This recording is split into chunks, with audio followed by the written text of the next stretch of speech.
Have you ever felt that invisible tension, that persistent knot in your chest, the racing thoughts that refuse to quiet down, those shallow breaths that seem to come out of nowhere, even when everything looks perfectly fine on the surface? Maybe it hits you in the quiet of the early morning, or perhaps it's a low, constant hum beneath your daily life. You try everything right. Deep breaths, distractions, telling yourself to just be okay.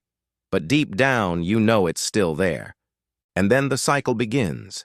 The fear of feeling afraid, the anguish of being anxious, the guilt for not being able to simply switch it off and be normal. We're so often told that anxiety is a problem, a flaw, we need to fix something inherently wrong with us. But what if that entire narrative is incomplete? What if it's fundamentally misleading? This isn't going to be another video packed with quick breathing tips or productivity hacks to simply tame your mind. What you're about to hear might feel uncomfortable at first because it challenges deeply ingrained beliefs, but it could also be incredibly liberating. Because maybe no one has ever truly told you that this constant restlessness isn't a mistake to be corrected. It's actually a powerful, legitimate message from your very own being, a cry from your consciousness that's waiting to be heard. As someone who's journeyed alongside many facing these complex feelings, I'm here to help you truly explore and understand it from a completely new perspective. Let's dive in. All right, so if anxiety isn't some defect but potentially a powerful message, where do we even begin to decipher it? Well, let's start with one of the most brilliant and radical thinkers of the 20th century. He said something that at first glance sounds like a riddle, but holds a profound, almost brutal truth. The desire for security and the feeling of insecurity are the same thing. Now take a moment to really let that sink in. The very act of wanting, to feel secure, of craving absolute stability, of trying to nail down a perfectly predictable future, that intense desire itself is the root, the very essence of insecurity.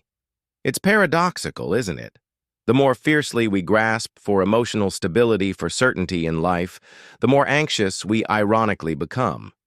Think about it in your own life. What are you constantly trying to avoid? Failure, pain, loss, abandonment, the unknown. Whatever it is, our anxiety arises precisely from this fundamental refusal to accept that life by its very nature is impermanent. It's gloriously unpredictable. It's frustratingly uncontrollable. We suffer not because life is inherently bad, but because we desperately try to control what simply cannot be controlled, the future. We wrestle with the waves instead of learning to surf. Watts was brilliant at pointing out how so many of us in modern society live like ghosts. We're caught in a strange limbo, constantly looking back at a past that no longer exists, perhaps replaying regrets or clinging to old comforts, and simultaneously projecting ourselves endlessly forward into a future that hasn't arrived, trying to anticipate every risk, ensure every success, avoid every conceivable pitfall. In this relentless pursuit, this perpetual state of projection, we utterly neglect the one place where life truly, authentically happens. The now. This very moment. This breath. According to Watts, we exist in a state of continuous low-grade frustration because we're chasing a certainty that the very fabric of reality simply cannot provide us. Look at nature, for instance. Its change, its flow, its impermanence. Everything is in constant transformation. The seasons, the tides, the leaves on a tree, the clouds in the sky, and yes, even you. Every cell in your body is constantly renewing, changing. But instead of embracing this magnificent dynamic flow, we cling to illusory structures. We make rigid plans, set inflexible goals, devise intricate controls, as if these mental constructs could somehow prevent the inevitable dance of change. And it's this very resistance to what is, this stubborn fight against the natural order of impermanence, that generates the deep-seated tension we label as anxiety. For Watts, Anxiety isn't some glitch or mistake of the mind. Oh no, it's a perfectly natural, even logical reaction to the utter absurdity of trying to live as if life were a completely predictable, controllable sequence of events. It's our psyche screaming, "This doesn't make sense. This can't work." We fear emptiness. We fear silence. We fear death. And so we invent endless ways to fill them up. We chase careers, seek intense relationships, cling to rigid belief systems, distract ourselves with constant entertainment. But Watts reminds us none of these constructs, no matter how elaborate, can ever provide the absolute static security we crave. Why? Because none of them are static. Everything slips away. Everything changes. Everything eventually ends. And the more fiercely we try to keep everything under our rigid control, the more agitated, the more insecure, the more anxious we ultimately become. He put it so powerfully, the search for security is a contradictory desire. When you seek to feel secure, you are precisely assuming that you are not. And that in itself is insecurity. This is the absolute core point, the revelation.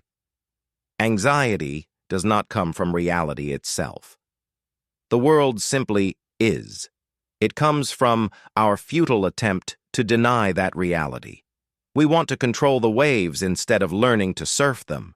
We want to ensure a perfectly stable future in a universe that is in eternal, beautiful mutation.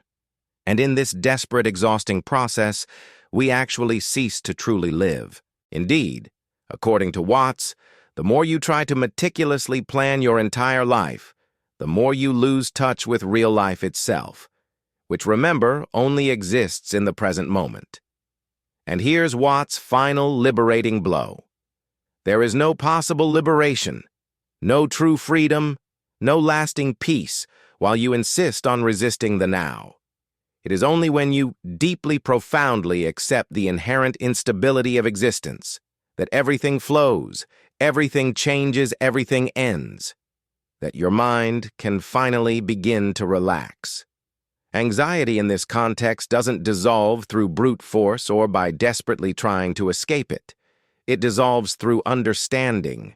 It dissolves through surrender.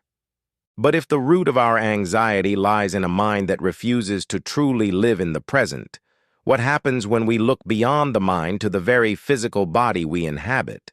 What if this constant state of alertness, this internal alarm bell, is more than just a mental pattern? What if it's something deeply ingrained in our very biology? That's what we'll explore next. If the root of our anxiety lies in a mind that refuses to truly live in the present, what happens when we look beyond the mind to the very physical body we inhabit? What if this constant state of alertness, this internal alarm bell, is more than just a mental pattern?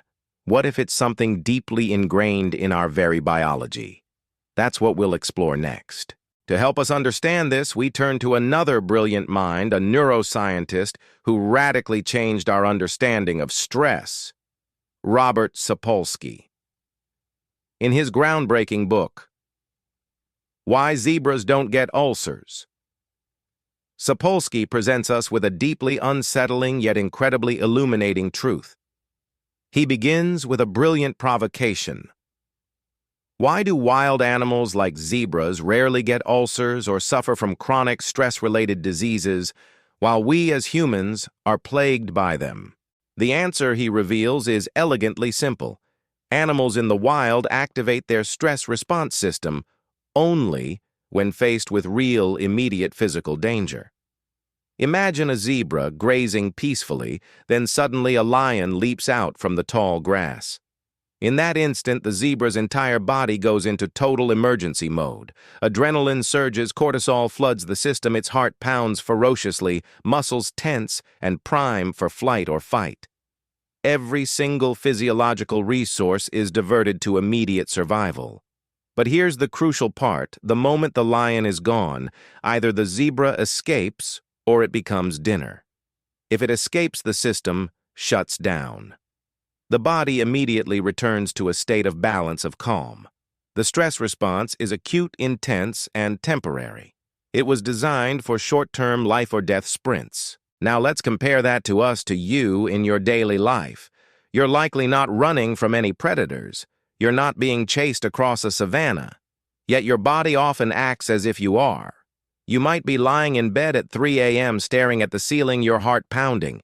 You're thinking about that important meeting tomorrow, the uncomfortable conversation you need to have, the possibility of financial failure, the complexities of a relationship, the existential dread of your own insignificance, or the inevitable loss of loved ones.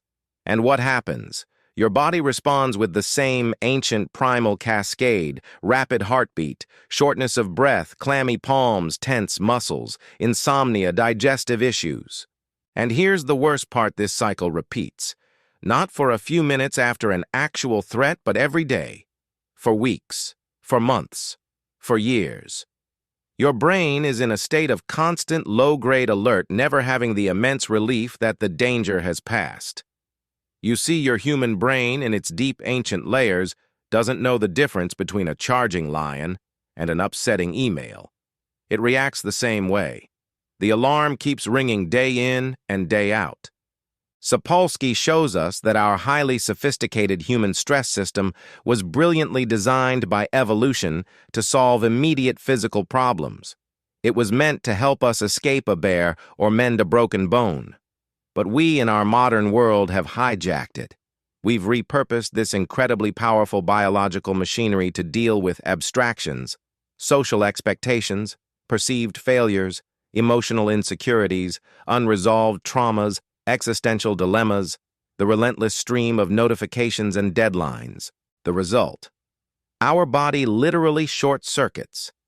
This constant, unremitting activation of a system meant for emergencies leads to a profound internal collapse, and this collapse expresses itself in myriad visceral, often debilitating forms: chronic digestive problems like IBS, inexplicable hair loss, hormonal dysregulation that throws your whole system out of whack, a perpetually compromised immune response, making you susceptible to illness, a heightened risk of cardiovascular diseases, sexual dysfunctions, and the relentless crushing weight of chronic depression and anxiety itself. It's not just in your head. Your entire physiological being is suffering the consequences of this mismatch. But there's an even more tragic layer to this. It's what Sapolsky calls the pure power of anticipation. While most animals only feel stress in the face of a real, tangible threat, we humans are uniquely capable of suffering from threats that don't even exist outside of our minds. Sapolsky explains that the mere anticipation of a problem, the vivid imagining of a potential future disaster, a fear that may never materialize, is enough to trigger the full physiological cascade of stress within us. In other words, you might be perfectly healthy, completely safe, and comfortably at home, but if your mind starts to vividly imagine a financial catastrophe, a relationship ending, or a public humiliation, your body will react as if you are already in the midst of that disaster. And so we live stressed by ghosts, attacked by our own thoughts, dominated by a biology that was simply not made for the complexities of the modern world. We are at our core descendants of hunter-gatherers, hardwired for immediate physical threats. Yet we navigate a landscape filled with screens, endless deadlines, and abstract existential pressures. Our ancient brain still understands only two fundamental commands: survive or die. Sapolsky forces us to confront this deeply uncomfortable truth. The problem is not anxiety itself, in its raw, primal form. The problem is the fact that this ancient vital mechanism is being activated every single day for reasons that are not physically real. And as long as we fail to understand this biological root, as long as we continue to treat anxiety as a personal weakness, a lack of discipline, or a moral failing, we will continue to punish ourselves for something that is in fact a natural survival mechanism distorted by an artificial modern context. But now an inevitable question arises. If this anxiety we feel is both a product of our evolution and a result of our mind's refusal to accept the present moment, how can we possibly escape this labyrinth? If it serves both a biological and a philosophical function, how do we stop seeing it as an enemy and instead begin to understand it as a crucial signal? In the next part, we'll take a decisive step forward, understanding how this anxiety can truly be seen as an invitation to a deeper awareness. So after diving into the profound insights of Alan Watts and Robert Sapolsky, we arrive at a cruel yet undeniable paradox of our modern existence. It seems the more knowledge we accumulate about the world, the more insecure we become. The more access we have to information, the more our anxiety grows. The more choices we're given, the more paralysis we often experience. Watts himself called this the era of insecurity disguised as progress. A civilization that idolizes control yet has built its very foundations on fear. The fear of failure, the fear of loss, the fear of losing control over what has never truly been in our hands to begin with. Watts asserted that this modern collapse begins in the mind, silently spreading like an invisible epidemic permeating our bodies, our culture, and even the very way we relate to one another. We're taught from an early age that we must have a plan, a purpose, a clear direction, that we must be productive, stable, emotionally regulated, always on. Yet at the very same time, we are bombarded by a chaotic stream of uncertainties that none of these promises can sustain. Life changes. The world plunges into crisis. People leave our bodies, get sick. Chaos inevitably invades. And suddenly everything that seemed so secure dissolves before our very eyes. And what's our instinctual response? We rush to try and control even more. We set more rigid goals, seek out new techniques, follow new gurus, create obsessive routines. We devour self-help philosophies and motivational speeches that deep down are often nothing more than desperate attempts to silence that nagging fear. But as Watts would so eloquently say, the more you try to grasp water with your hands, the more it slips through your fingers. Anxiety then arises as an inevitable, undeniable reflection of this very struggle, a mind that stubbornly refuses to accept impermanence and a body that collapses trying to obey impossible orders. Robert Sapolsky reinforces this tragedy from a stark biological perspective. He shows us with scientific precision that our stress systems were designed to handle short-term acute events. The body was simply not built to maintain a constant state of red alert day after day, month after month, year after year. What happens when this finely tuned system is activated perpetually? What happens when the threat never disappears because it exists only in your head? The answer is simple and devastating. Collapse. Not metaphorical, but literal. Our cells age prematurely, cognitive functions deteriorate, our immune response is compromised, and our entire system succumbs. An anxious mind doesn't just suffer, it actively makes the whole body sick. And the cruelest part of this whole cycle is that even in the face of these undeniable signs, we often insist on blaming ourselves.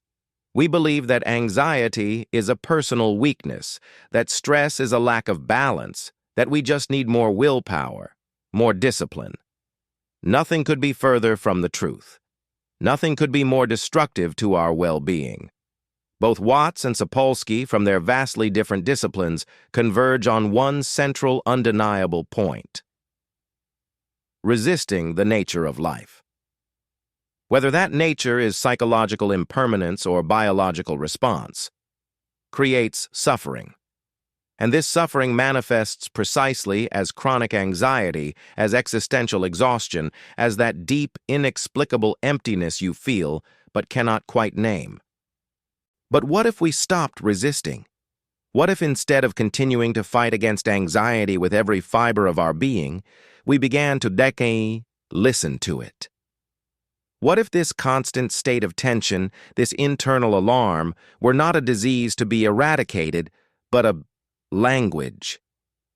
An attempt by your body, your mind, your very history to tell you something profound, to try and wake you up. Anxiety, when observed deeply, reveals itself less as a problem to be fixed and more as a symptom. A mirror, a direct reflection of something internal that has been neglected for far too long. It is the alarm that sounds when there's incoherence between what you live and what you truly feel inside. When your external life follows a script of obligations, masks, and societal expectations, but your internal truth screams for authenticity, for pause, for genuine meaning. In this profound sense, anxiety isn't your enemy. It is perhaps the fierce guardian of the boundary between the false and the true within you. Alan Watts saw this with disconcerting clarity. For him, psychological suffering truly arises when we desperately try to sustain an identity, a persona, a self that does not correspond to reality. We want to appear secure, controlled, strong, capable, even when inside we are quietly crumbling. And as he so insightfully wrote, to be insecure is to be alive. Pretending otherwise is the perfect recipe for collapse. Watts proposed that anxiety is the very friction between who we are authentically and who we pretend to be. A brutal, undeniable reminder that we cannot continue living unconsciously without paying a steep price. On the other side, Sapolsky provides us with the raw physiological basis of this collapse. He shows that there is an intelligence in stress at an evolutionary function. It exists to protect you, to alert you, to prepare you for danger. But when this intelligent system is ignored, repressed, or distorted by constant non-physical threats, it begins to act against you. Anxiety ceases to be adaptive and becomes self-destructive. But notice this: it doesn't happen because it's wrong, but because you've stopped listening. Because you started fighting against it instead of understanding it as a potential ally. And it is precisely at this pivotal point that a new possibility, a liberating path arises. What if instead of continuing to deny what you feel, you learned to simply observe? Not to judge it, not to react to it, not to flee from it, just to observe, to be present with the raw sensation, no matter how uncomfortable it might initially be. Because it is in this state of radical attention, of pure, non-judgmental awareness, that true transformation begins. When you stop seeing anxiety as an enemy, it truly loses its power to dominate you. This doesn't mean romanticizing suffering. It means recognizing that it has a purpose. That pain can be a messenger of growth. That anxiety, despite its frightening appearance, can be a profound invitation to presence, to lucidity, and ultimately to change. Anxiety in this new context is the opposite of alienation. It is the very beginning of awareness. And awareness is always the first most crucial step toward freedom. Awareness is the first most crucial step toward freedom. But to truly follow this path, you need more than just ideas. You need tools. You need practices. You need to re-engage with your body. Find your ground and cultivate a deeper sense of presence. The time has come to make perhaps the hardest yet simultaneously most transformative move in this journey, to leave the constant chatter of your head and return to the wisdom of your body. Because while you live trapped in that relentless cycle of thought, trying to predict, analyze, understand, and control everything, anxiety continues to feed on your absence from the present. The mind alone cannot heal what it has created. It is necessary to descend, to return, to reconnect with something more fundamental. Alan Watts, with his timeless wisdom, famously said that the secret of life is to be completely engaged with what you are doing here and now. He didn't say this as just another shallow self-help phrase. He meant it as a profound call to practice a daily discipline. Watts understood that the human mind exhausts itself trying to control the uncontrollable because it has fundamentally lost the ability to simply be present in the real, tangible world. And being present isn't some mystical state or a beautiful, abstract idea. It is a form of training. It's a discipline. It's a relearning of the obvious.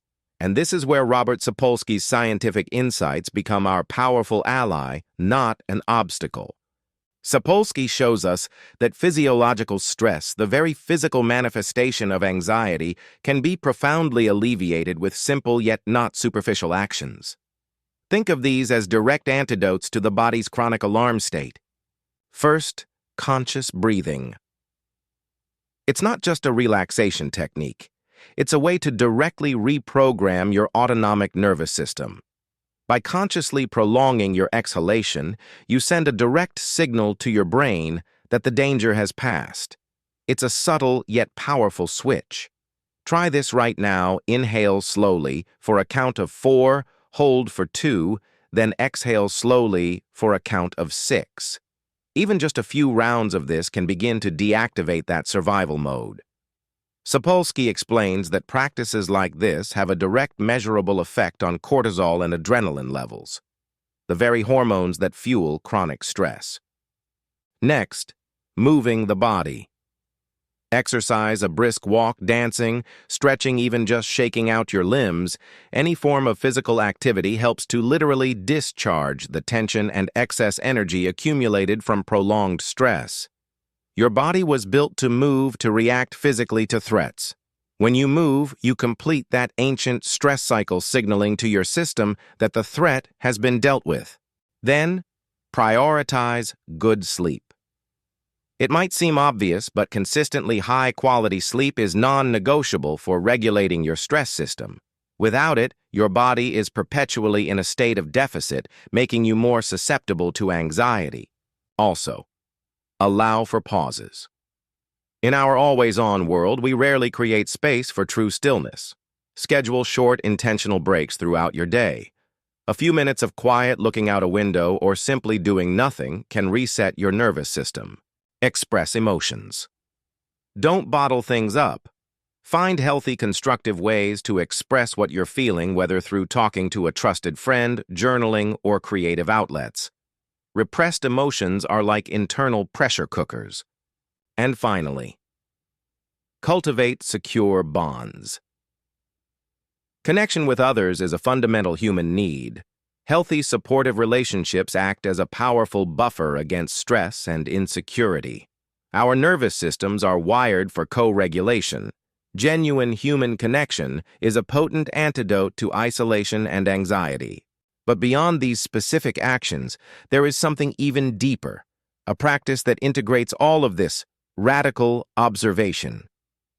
It's learning to notice anxiety arising within you like a wave, a sensation, a thought, a physical tightening, and then resisting the immediate temptation to control it, to avoid it, or to push it away. Instead, you simply feel it. You just are there with the sensation, no matter how uncomfortable it might initially be. This is the beginning of the end of that reactive cycle.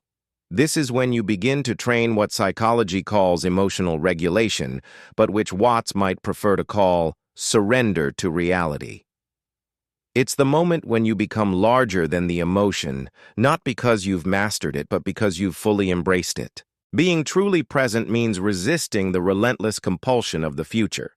It's about breaking that addictive habit of trying to solve your entire life's problems before taking the very next step. It's about returning to your body, to the now, to the simple sound of your breath, the texture of the chair beneath you, the gentle touch of the ground on your feet. And gradually, patiently, this begins to reverse the imbalance within you. Not as a magical instant solution, but as a daily conscious reconstruction of your own relationship with the world and with yourself. Anxiety begins to decrease when the body is truly included in the equation, when you stop living only in your mind and start to exist as a whole. When you stop trying to understand everything logically and begin to trust direct felt experience. Because the body knows what the mind has often forgotten, that life happens one moment at a time. But this leads us to an even deeper revelation. If anxiety isn't a mistake, if it has profound roots in both our mind and body, and if it carries legitimate messages about our way of living, then perhaps it's not an obstacle to be overcome at all. Perhaps it's an essential guiding part of our journey. That's what we'll explore in the final part. We've reached the end of this deep dive, but perhaps this is where everything truly begins. Throughout this journey, you've been invited to confront a new way of looking at something that has likely haunted you for a long, long time. Anxiety. That uncomfortable presence that appears in the silence of early morning in the middle of a conversation at the exact moment when everything should be fine. But now perhaps you can finally see it for what it always was. A sign of life. A cry from your body. A warning from your mind. An echo from your consciousness. You are rod, not broken. You are not weak. You are not a walking defect. What you feel is profoundly consistent with the world you live in, with the history you carry, and with how hard you've been trying to seem functional in a society that too often suffers from the denial of reality itself. The anxiety you feel is in fact a reflection of your clarity, your sensitivity, your profound ability to perceive what isn't quite right, even when everyone else pretends that it is. Alan Watts always said we try to fix the outside world without first fixing what's inside, and perhaps that is the great invitation of anxiety to turn inward, not as an escape, but as a reconnection, a reclaiming of your sacred inner space. Because when you stop fleeing from yourself and start truly listening to what you feel without haste, without judgment, without masks, something profoundly shifts. Anxiety loses its role as the villain and begins to transform into a teacher. Sapolsky, with all his scientific precision, showed that understanding the body is an essential part of this process. Watts, with his philosophical clarity, revealed that accepting the present moment is the key to true freedom. And now it's up to you to unite these two powerful truths, not to cure anxiety as if it were a virus to be exterminated, but to mature through it, to grow, to become someone more whole, more aware, more profoundly present. This isn't done in a single video nor in a single day. This is a journey, a continuous work of unraveling lies, of unconditioning yourself, of observing yourself with radical honesty. It's the work of a lifetime of allowing anxiety to teach you how to live instead of just survive. Ultimately, understanding that true security paradoxically lies in stopping the desperate search for it. If this video touched you in some deeper place, if it sparked something within you, please let me know. Write in the comments what impacted you the most, what part kept echoing in your mind, what excerpt you would have liked someone to tell you years ago. Your words can light the way for another person who is experiencing exactly what you are feeling right now. And of course, if this content helped you see anxiety in a different light, make sure to subscribe to the channel. Here, psychology is unfiltered, and philosophy meets the body. And it doesn't stop here. The next video could be the key to continuing this process. It's important. I'll see you there.